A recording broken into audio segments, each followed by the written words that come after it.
Boa noite a todos. É um prazer estar aqui nesta casa, nesse ponto de luz, né? Que coisa abençoada, né? Quem dera nós tivéssemos mais pontos de luz espalhados, né, pelo nosso planeta. Seria muito bom. Então, hoje nós vamos falar sobre a educação do espírito na regeneração. Então, por que educação do espírito, né? Por que eu estou usando esse termo, educação do espírito? Porque parece que às vezes a gente esquece que nós todos somos espíritos vivenciando uma reencarnação, né? E aí o que acontece? A gente acaba vivendo mais as coisas mundanas do que a vida espiritual, né, aqui no nosso planeta. Então vamos ver o que a gente precisa fazer. Agora deixa eu ver aqui.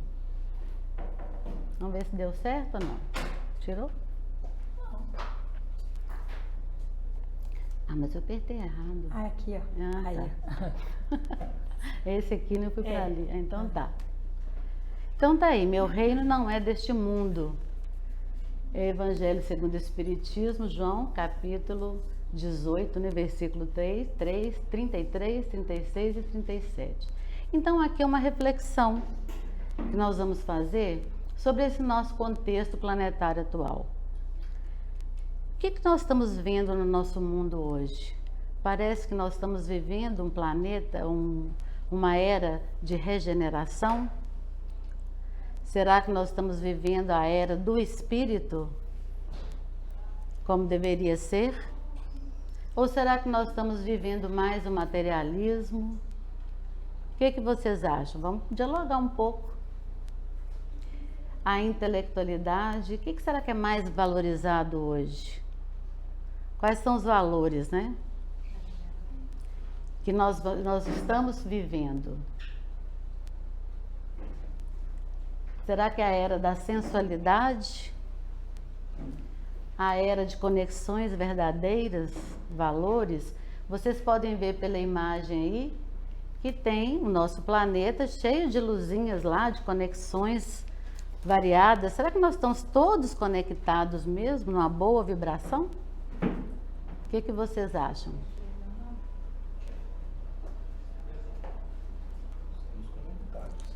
Estamos conectados. Mas como que será esse tipo de conexão? Será que nós estamos verdadeiramente conectados com as outras pessoas ou apenas pelos instrumentos mais atuais, pela internet, né? Que valores nós estamos vivendo hoje? Então isso parece um mundo de regeneração, gente, mesmo que seja bem no seu início ou a um passo para lá, né? Será que nós, dentro da nossa família, do que nós estamos vendo hoje nas reportagens, nos jornais, será que a gente está vendo que existe essa conexão entre as pessoas? Uma conexão boa, positiva, de relacionamento? Porque o que mais importa para nós são os relacionamentos humanos, né? Os bons relacionamentos. Será que dentro da família atual brasileira, vamos dizer assim, ou até mundial, será que existe uma conexão?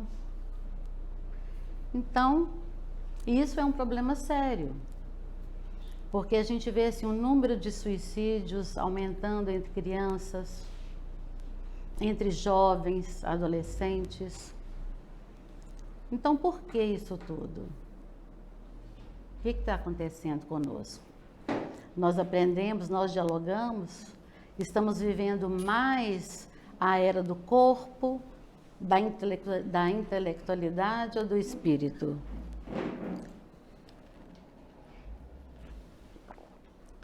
Eu acho que ainda poucas pessoas, dentro de um mundo todo, está tão conectado assim com Deus, né?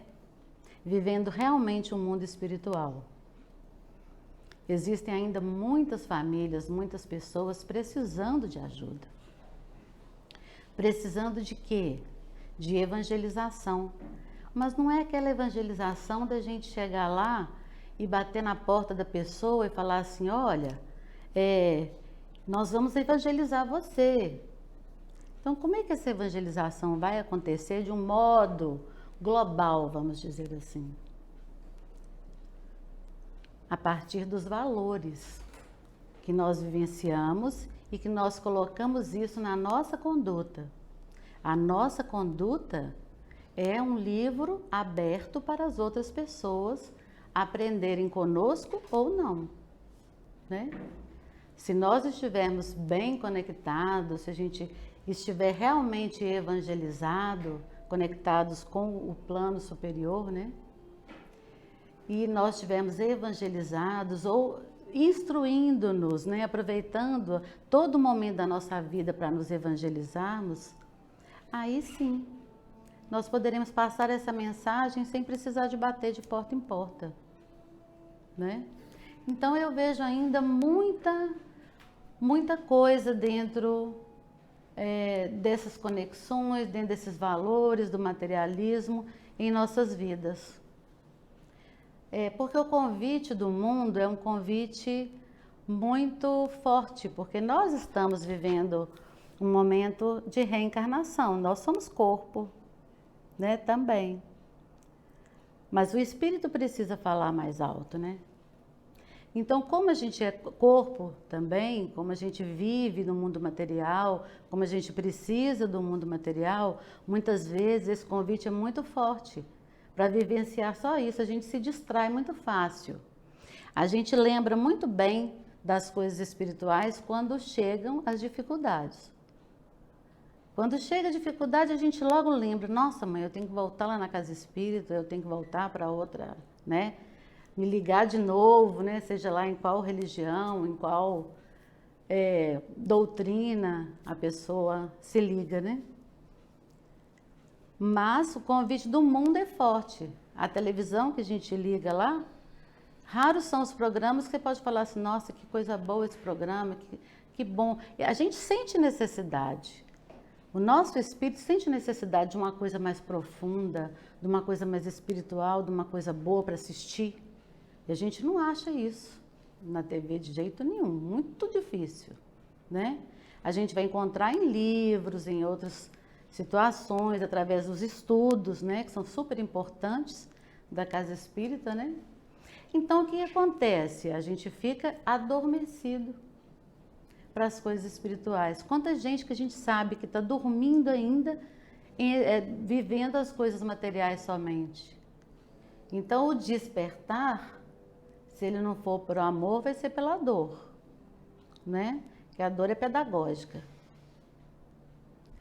Então, Jesus, há 2020 anos atrás, né? Ele veio, ele saiu de onde ele estava, fez uma jornada imensa, uma longa jornada, ele estava num patamar elevadíssimo, né? Para poder chegar e reencarnar aqui. Olha só, ele não mandou nenhum mensageiro, veio ele, de puro amor, para mostrar para a gente e ensinar para a gente o amor.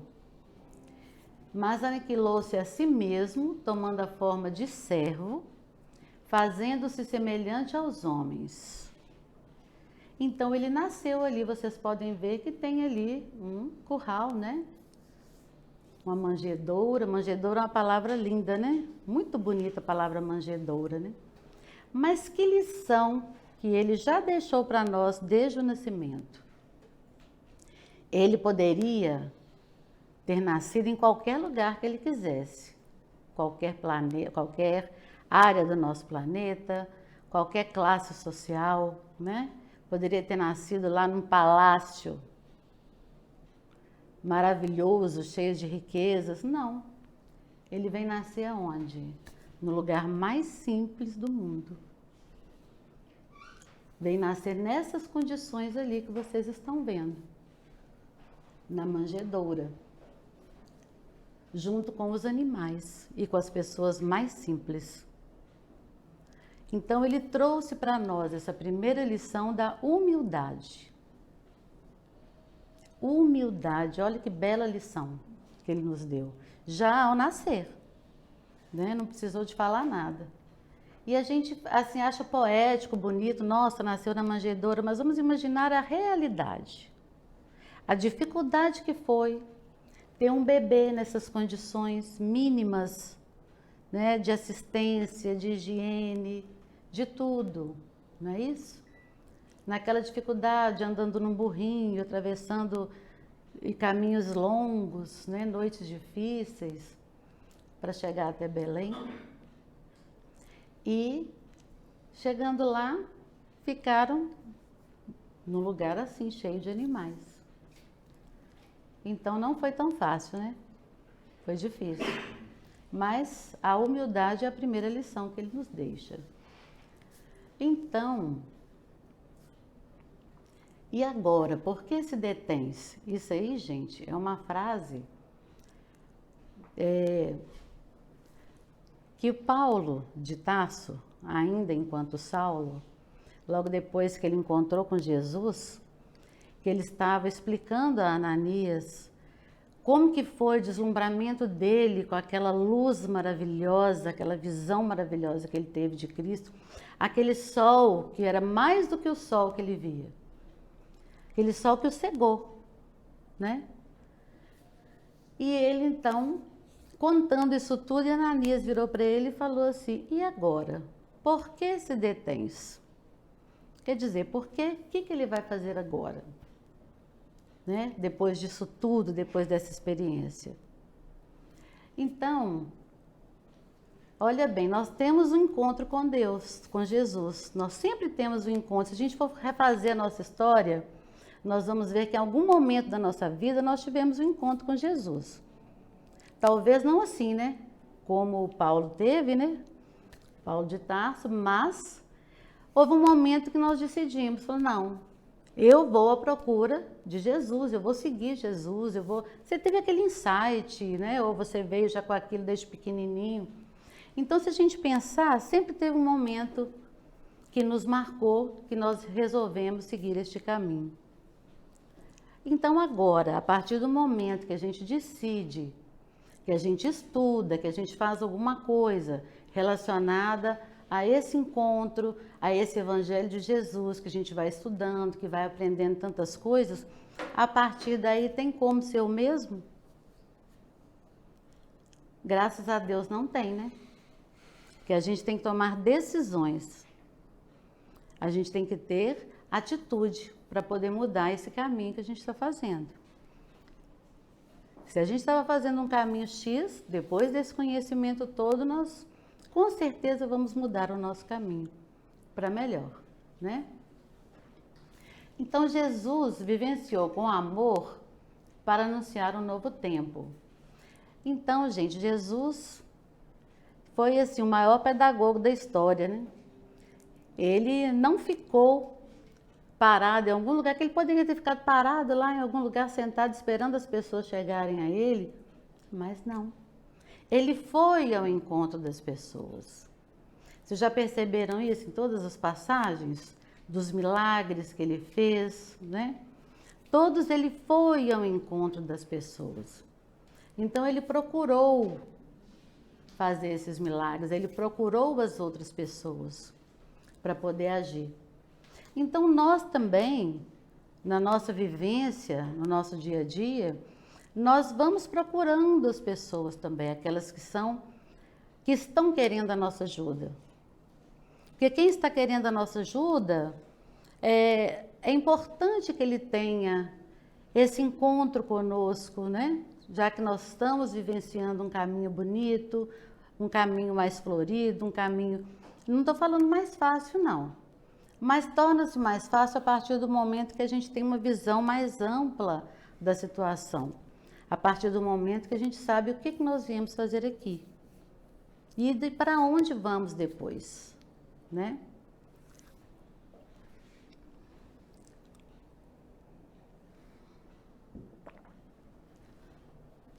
Então ele é, né? Jesus é o nosso modelo. Então, quando a gente tiver muita dúvida a respeito do que fazer diante de uma situação, a gente pensa assim, o que Jesus faria? Muitas vezes a gente recusa essa ideia, porque fala, nossa, eu vou ter que fazer tanto sacrifício, eu vou ter que perdoar aquela pessoa que está fazendo isso assim, assim comigo, né? Às vezes a gente deixa aquilo de lado um pouco, esperando o melhor momento para poder fazer isso. Mas se a gente quiser andar direito, se a gente quiser realmente seguir as pegadas dele, a gente tem que acabar pensando o que ele faria. E aposto que é uma coisa muito diferente do que a gente, né, pensaria em fazer.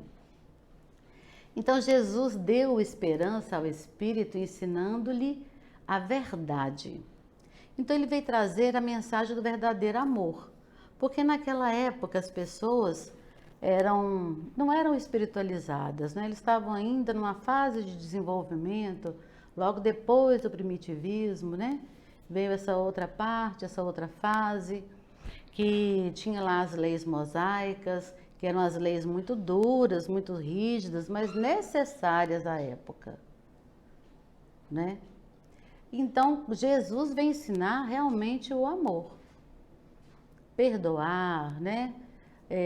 As pessoas, por exemplo, que eram doentes naquela época, as famílias não ficavam com os doentes, colocavam, expulsavam da aldeia, da cidade, né? Igual o caso dos leprosos, né?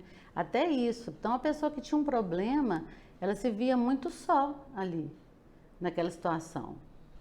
Principalmente assim, nesses casos de doença e tudo mais. Então ele veio ensinar o amor aos outros, o amor ao próximo, o amor a nós, né? O respeito a nós, respeito ao nosso corpo, respeito a tudo que se refere a nós, respeito ao outro e amor ao outro, né? Então ele também trabalhou, fez isso tudo na linguagem adequada à época, que são as parábolas, né? As parábolas que ele contou e que até hoje nós ainda precisamos estudar para retirar o espírito da letra, né? Para a gente poder entender o que ele quis realmente dizer com aquelas parábolas. Mas que em todo tempo tem a condição das pessoas, ela não caiu de moda, né? Não venceu a validade, vamos dizer assim, né? Está sempre valendo. Porque tem sempre o que aprender com aquilo ali. Cada vez que você lê, você consegue perceber alguma coisa a mais. Ainda mais se você estuda, né? É muito bom o estudo da casa espírita. Por causa disso, nos ajuda muito a entender essas verdades, né? E o compromisso com a verdade. O compromisso com o evangelho, o compromisso com a verdade. Foi ele que descortinou o mais belo discurso de amor e fé que a humanidade já recebeu, as bem-aventuranças. Isso do livro Tempo de Decisão, da página 42. Então, nós vamos relembrar aqui as bem-aventuranças, né? Rapidamente. Bem-aventurados os aflitos, bem-aventurados os pobres de espírito, aqueles que têm puro coração, aqueles que são brandos e pacíficos e aqueles que são misericordiosos. Então, para aquela época,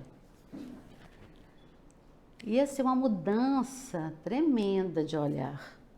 Você nunca tinha ouvido falar nisso, né? Naquela época. Então, você imagina, por isso que ele marcou tantas pessoas, né? E até hoje. Nós ficamos, você vê que a gente hoje fala de Jesus com o mesmo respeito, né? Com a mesma coisa maravilhosa que a gente sente, né? Com a pureza de sentimentos. E aí estão as grandes, né? As bem-aventuranças. Não te maravilhes de te haver dito, necessário vos é nascer de novo. Então, gente, a grande oportunidade nossa é a reencarnação. Porque aí nós vamos refazer o nosso caminho. Aquilo que nós planejamos para fazer nessa vida, a gente vem já com planejamento reencarnatório. Então, é uma grande oportunidade. Agora, não significa que é fácil, né? Olha lá aquele caminho ali. É um caminho bonito, né, gente? Uma paisagem bonita. Eu estou na frente de vocês? Não, eu sou baixinha, né? Ô, mania de grandeza, achar que vai estar na frente, né? Uma televisão que está alta. Obrigada. Então, gente, olha lá aquele caminho. É um caminho bonito, né? Assim como paisagem, não é um caminho bonito? Pois é, mas será que aquelas pedras são tão boas para a gente andar nelas ali? Parece um pouco difícil, né? Hein? Vai andar de salto alto ali. Não, salto alto não dá. Você vai ter que ter muita humildade para começar para andar ali. Né? Salto alto já não dá, não é mesmo? E parece ter um precipício logo pertinho ali ao lado, né? E se chove, igual tá chovendo, né? Esses dias aí. Sujeito a um escorregão, né? Quer dizer, a nossa trajetória é assim, gente. A nossa vida é assim, não é? A gente tem um problema hoje, daqui a pouco a gente tem um descanso, né? Acaba, você conseguiu resolver o problema, ou se conformou com a situação, depende, né? Entregou nas mãos de Deus, já que você não consegue fazer nada. E aí, você tem um respiro. Você acabou de respirar, vem mais um, não é? É sempre assim. Então, nós nunca vamos ter aquele sossego totalmente, porque é para o nosso crescimento. Só vem na medida e na hora que a gente sabe como resolver, que a gente tem as ferramentas para resolver, né? E aí, o que acontece? Olha, eu trabalho lá no CEAP com a evangelização de crianças. Eu sou coordenadora da evangelização, mas eu trabalho com os bebês. Dorinha também, né, Dorinha? Com a evangelização de bebês. Então, muita gente pode falar, gente, mas vai evangelizar bebê? Esses bebês, então, muita gente pergunta, esses bebês entendem alguma coisa? Aí a gente fala, olha, nós estamos falando para o espírito, né? O espírito do bebê está ali. Ele está compreendendo. Porque quanto mais cedo ele começar a ter a lembrança, porque as leis divinas, né, elas estão todas na nossa consciência, né? Então, quanto mais cedo esse despertar, melhor para a criança. Porque o período de educação que a gente tem mais condição de fazer alguma coisa por uma pessoa é até os 7 anos de idade. Porque é aos 7 anos que se completa a sua reencarnação, né? Assim, ele está realmente reencarnado. É aos 7 anos de idade. Então, antes disso, tem mais acesso aos pais. Né? Os pais têm mais acesso àquela criança para poder fazer as modificações necessárias. Então, é muito importante estar atento àquilo que a criança apresenta, né? Se ela apresenta egoísmo, a gente sabe que tem fases também, né? Do desenvolvimento humano, que a criança é egocêntrica, né? O mundo gira em torno dela. Mas a gente vai trabalhando, à medida que essas coisas vão aparecendo, vai trabalhando. Então, precisa de um olhar atento dos responsáveis por ele, né? Por essa criança. Então, o bebê, a gente pensa assim, nossa, nós temos casos lá no CA, por exemplo, e tudo é a base de música, uma linguagem muito bonita, muito interessante, tem experimentações. Por exemplo, se a gente está trabalhando o reino mineral, se a gente trabalha as pedras, logo depois da aula, porque a aula é dividida em várias partes, logo depois da primeira parte, então tem experiências, onde ele pega a pedra, a gente põe dentro de uma bacia de água, assim, eles adoram pegar a pedra, pegar essas coisas, então eles vão vivenciando aquilo tudo, e aquilo vai marcando o perispírito dele, vai deixando as marcas no perispírito, e também vai, assim, mudando, como é que fala? Vai refazendo a história dele com Jesus. Porque muitas vezes aquele espírito que está ali naquela criança não é um espírito infantil, na verdade, né?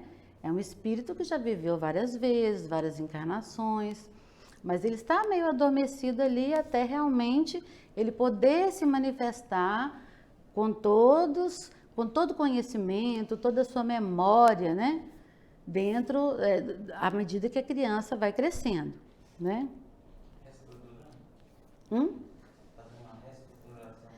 Uma reestruturação da sua memória. Porque se ele teve um momento ruim relacionado a Jesus, vou dar um exemplo. Muitas vezes aquele bebê que está reencarnado ali, ele vivenciou lá na Idade Média alguma coisa que, por exemplo, a família dele foi sacrificada em nome de Jesus, ou em nome de Deus, né, de Deus. Então, o que acontece? Vem aquelas marcas, ficam aquelas marcas ali. Então, nessa hora, é que ele vai conseguir, então, refazer esse caminho. Então, Jesus vai ser outro para ele agora. Então, tem a música de Abraçar Jesus, né, Dorinha? Dorinha trabalha muito bem com isso há muitos anos. Então, a música de Abraçar o Jesus é a hora que todo mundo, nós cantamos, é muita música que a gente canta para as crianças. Então, nós cantamos a música de Abraçar Jesus. Tem criança que não quer abraçar Jesus de jeito nenhum. O boneco, né? Um boneco de Jesus. Feito à mão, todo bonitinho. Então, tem criança que não consegue se aproximar e abraçar Jesus. Mas a gente não força, né? Lógico, a gente não vai forçar. A gente, pelo menos, assim, então pega na mãozinha dele. Às vezes a gente passa a mãozinha do bonequinho na mão do bebê, assim e tal. Mas com o passar das aulas, com o passar do tempo, de repente aquele menino já quer abraçar, já vai mudando a situação toda, sabe? Então é muito bonito a gente ver esse desenvolvimento. E a gente fala da gênese planetária com os bebês. A gente ensina a gênese planetária.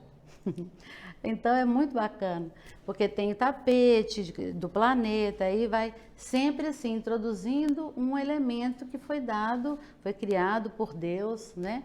Um elemento, a gente repete a aula e acrescenta, essa dinâmica. Repete e acrescenta, repete e acrescenta. Então vai vendo assim todo o processo da construção do nosso planeta, né? Então é muito bonito. Então foi uma ilustração aí, né, desse novo caminho. Então, essa reencarnação é a nova oportunidade que a gente tem de fazer diferente aquilo que a gente quer transformar, né? Porque, claro que nós tivemos problemas em outras vidas, né? Porque todos estamos aqui no mesmo barco, né? O grande planeta Terra, né? Ou pequeno, depende do nosso ângulo de visão, não é isso? Então, esse é o nosso trabalho. Começar um novo caminhar dessa era de luz. É o nosso grande trabalho. É realmente fazer diferente, né?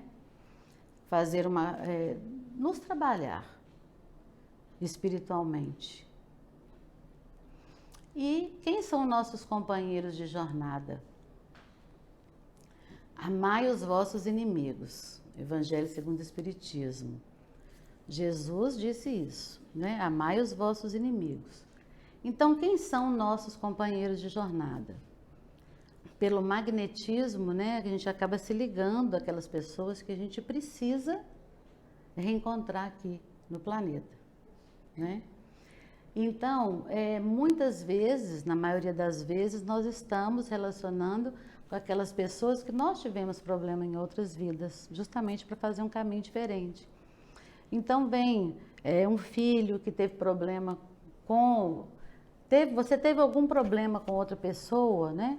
Aí costuma vir assim, pai e filhos, todos juntos na mesma família. Por isso que a gente vê tanta dificuldade que às vezes a família tem de lidar com uma ou outra pessoa, né? Por causa disso, porque na verdade são pessoas desafetos de outros tempos, que vêm numa missão de amor muito maior agora para fazer diferente, né? Para se perdoar, para amar, né? E quanto amar os inimigos? Os inimigos são presentes de Deus para o burilamento de nossos sentimentos mais grosseiros. Então o perdão está ali, você dá o perdão todos os dias, né? Você perdoar todos os dias. Você não vai perdoar para melhorar a outra pessoa. Você vai perdoar porque você precisa se melhorar. Você tem que exercer o perdão. Se a outra pessoa não conseguiu te perdoar, aí já não é problema seu, é problema dele, depois com a espiritualidade superior. Como é que ele vai fazer para vencer isso? Certo? Então, aqui, o exercício do perdão de ambas as partes é o quê? Uma transformação. É a gente transformar o nosso caminho. E é fácil perdoar, gente? Um pisão no pé não é tão difícil, né? Uma pessoa pisa no pé do outro, a gente até perdoa mais fácil, né? Agora, dependendo da situação, você fica às vezes amargurado, sem conseguir perdoar. Mas quando a gente entende que todo mundo, todos nós, temos uma vida espiritual, né? Que o nosso destino é a elevação espiritual. Então nós sabemos que nós estamos aqui de passagem e que aqui é como se fosse uma escola. É uma escola, né?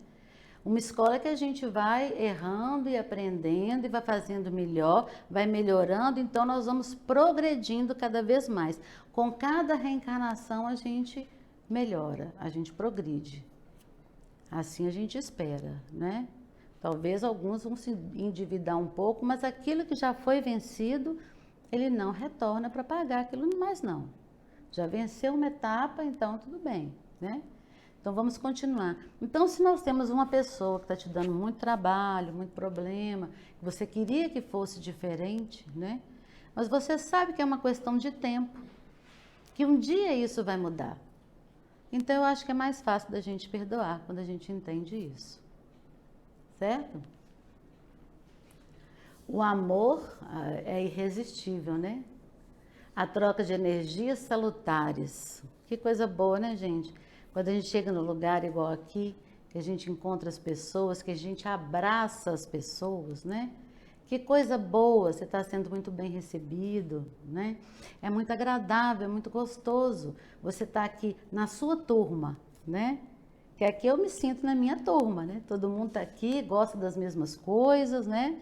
Está na mesma vibração, então é muito bom, né? Essa troca de energia salutar faz bem, né? A humildade e o altruísmo, nós temos que trabalhar isso, né? Que é o contrário do orgulho e do egoísmo, que são as chagas da humanidade, né? A caridade diante das dificuldades dos irmãos. Então foi isso que eu falei, a gente saber que o outro tá fazendo isso com você ou com outras pessoas, que tá fazendo muita coisa errada, então a gente ter essa caridade desse olhar, de entender que isso é momentâneo, que um dia vai haver um despertamento, um dia aquela pessoa vai mudar. Se não for até nessa reencarnação, ele terá outras oportunidades para reencarnar e fazer diferente, tá? Então isso é muito bom, essa caridade nossa, a gente já começa a enxergar o outro de forma diferente, né? Aí a gente também já começa a trabalhar a gente para o perdão. Deixa passar, vamos deixar passar. Se for possível trabalhar com essa pessoa para melhorá-lo, tentar fazer alguma coisa, ótimo, mas se não for, né? Então a gente vai perdoar, né? Enxergar o outro como espírito imortal. Exatamente. Um novo mandamento vos dou, que vos ameis uns aos outros, como eu vos amei. Jesus. E aí? Amar ao próximo como a nós mesmos é mais fácil do que amar aos outros como Jesus nos ama. Não é? Como Jesus nos ama, eu acho que nós ainda estamos um pouco longe, né? Mas nós estamos no caminho, vamos acreditar que nós vamos melhorar. Vamos virar espírito de luz um dia, a gente não sabe quando ainda, né? Vai demorar um pouco, né? Mas vamos chegar lá, né? Vamos praticar o evangelho que o mestre nos ensinou? Então, a respeito disso aí, na vida de Eurípides Barçanufo, ele foi um grande professor e um grande médium, na época de 1800 e pouco, lá em Sacramento, na cidade de Minas Gerais, perto de Uberaba. Então, Eurípides Barçanufo, ele é um espírito muito próximo de Jesus. E ele é um dos que está encarregado.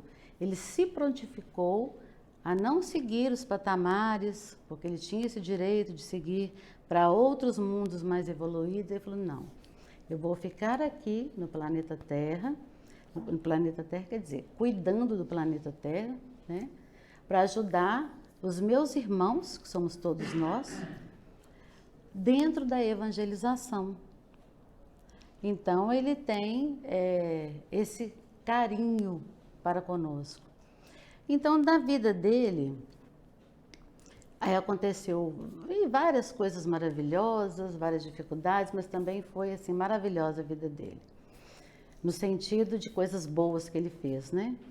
E ele era um médium completo. Ele tinha todos os tipos de mediunidade.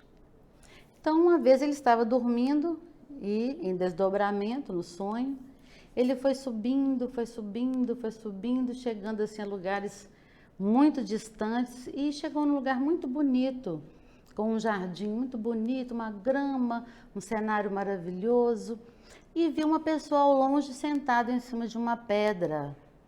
E ele foi se aproximando daquela pessoa e viu que a pessoa estava chorando, e era Jesus. Aí ele perguntou, quando ele conseguiu falar alguma coisa, ele perguntou: mestre, por que choras? É porque as pessoas não conhecem, existem muitas pessoas que não conhecem ainda o seu amor, o seu evangelho. Aí Jesus respondeu para ele o seguinte: não, eu choro por aqueles que conhecem, mas não colocam em prática. Então a gente precisa refletir sobre isso, né?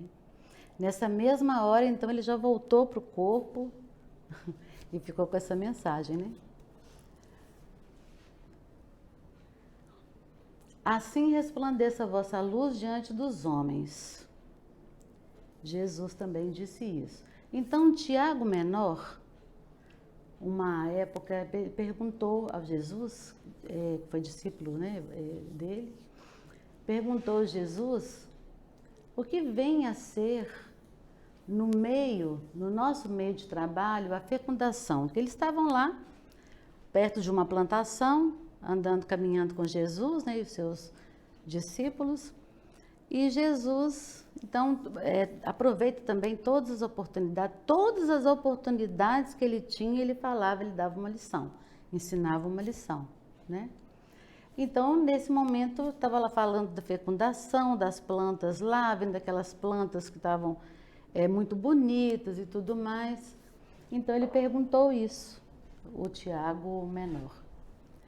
Então, Jesus respondeu: quando algumas portas se fecharem, visando te intimidar na fecundação da nobreza espiritual, não te perturbe com os barulhos, com os insultos, com as prisões, com os castigos, com a falta de cooperação, com a ingratidão dos que foram servidos, com as leis do mundo e com os poderes políticos, porque para todos que me escutam foi reservado outro tipo de glória, a de servir por amor. É do livro Ave Luz, página 151. Então, gente, a gente está oferecendo alguma coisa, mas a gente não pode esperar nada em troca. Nós estamos fazendo a nossa parte, né? Nós estamos fazendo o melhor. Agora nós vamos achar ruim, ficar de cara fechada. Às vezes também a gente faz isso com o nosso colega. Eu falo isso de mão cheia lá, como coordenadora da evangelização, né? Às vezes a gente pensa, fala assim, manda lá um zapzinho para mim, olha, eu não vou poder ir domingo e tal. Eu falei, tudo bem, tá bom, fulano, obrigada. Aí eu tenho que exercitar o perdão, né? Também. Porque cada um está vivendo um momento, né, gente? Não adianta eu querer que todos sejam como eu, por exemplo. É claro que eu tenho muito a caminhar ainda, por favor, não me entendam mal, né? Mas esperar de todos aquela mesma coisa que eu desejo é difícil. A gente não vai dar certo isso, né? Não tem como dar certo isso. Nós já estamos terminando, tá, gente? A regeneração. Então, eu trouxe para vocês uma mensagem fresquinha de Eurípides Barçanufo. Vocês já podem saber que eu sou fã dele, né? Eu já fui a Sacramento, já participei lá, dos encontros que tem lá, muito bom. Então, a regeneração. Meus amigos e irmãos, ao entardecer, chega para o planeta Terra, convidando todos... Desculpa. O entardecer chega para o planeta Terra, convidando todos a refletir nos seus dias turbulentos. A noite chega de mansinho. Nas várias estações do ano, as rajadas de vento vêm com fortes tempestades. Não há noite que perdure. Tudo tem seu movimento, seu ciclo e sua vida. O entardecer do mundo de provas e expiações já se expira na terra. O sol da esperança chega como dia claro, aquecendo os pensamentos sequiosos da luz. Jesus, o timoneiro, é o governador amigo, que tudo tem feito para que todos encontrem seu caminho. Nas lições divinas do Sermão da Montanha, deixou-nos o caminho a ser compreendido. A reencarnação é para todos um porvir de esperança. Que nos dias claros e pueris desse novo milênio, meus amigos possam refletir nos tesouros que trazem consigo. Distribua-os para abastecer os corações depauperados de esperança e fé.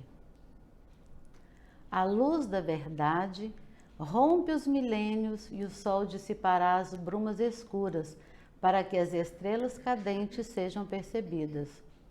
No céu está o divino manto de Deus, a brilhar em diversos pontos, afirmando a seus filhos as muitas moradas que aguardam a todos. Encorajai-vos e prossigam com fé e amor. Estaremos todos caminhando, o aprisco de Jesus vem crescendo. Lembrem-se de que não podem mais servir a dois senhores.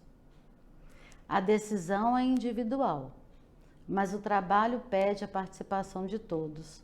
Jesus tem buscado suas ovelhas, reunindo-as para que elas se abasteçam com a boa alimentação.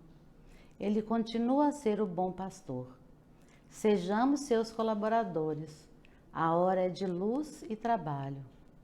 Não olhe para trás e não tema. O Mestre ainda é nosso guia. Chegaremos até a hora devida. Despeça-se do dia que se esvai, mas confie no amanhecer do novo dia, que será para todos de grandes bênçãos e de grandes oportunidades. Até breve, amigos e irmãos, temos trabalhado em favor de todos. Aguardemos com alegria a chegada do novo alvorecer. É tempo de amar e de boas decisões. Paz e esperança.